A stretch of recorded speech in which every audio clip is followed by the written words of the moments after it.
அனைவருக்கும் வணக்கம். இன்னைக்கான மூணா புறம் வந்துருச்சு. இல்லை விசித்ராம ஒரு சரியான ஒரு நெத்தியடி கேள்வி கேட்டிருக்காங்க. இன்னொரு பக்கம் பார்த்தீங்கன்னா பூமர் கும்பலாம் உட்காந்துட்டு விசித்ரான்னு சொல்லி கதறிட்டு இருக்காங்க.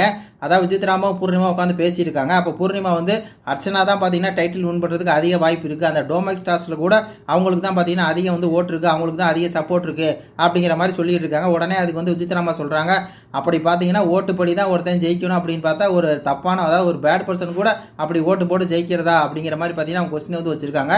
அது ஒரு சரியான பாயிண்ட் தான். ஏன்னா அர்ச்சனா வந்து முழுக்க ஒரு ஃபேக்கு. அது வந்து பார்த்தீங்கன்னா பிஆர் வச்சு தான் அந்த ஓட்டெல்லாம் வாங்குது அப்படின்னு சொல்லி நம்மளுக்கு தெரியும்லையே. அது வந்து அவங்களே உணர்ந்துருக்காங்க. ஏன்னா ஓட்டு போட்டு மட்டும்தான் ஒருத்தன் ஜெயிக்கணும் அப்படின்னா நல்லவன் எப்படி ஜெயிக்கிறது? பேட் பர்சன் தானே. அர்ச்சனாங்கிறது ஒரு பேட் பர்சன். அர்ச்சனாவுக்குலாம் வந்து பார்த்தீங்கன்னா டைட்டிலுக்கு ஒரு துளி கூட தகுதியே இல்லை.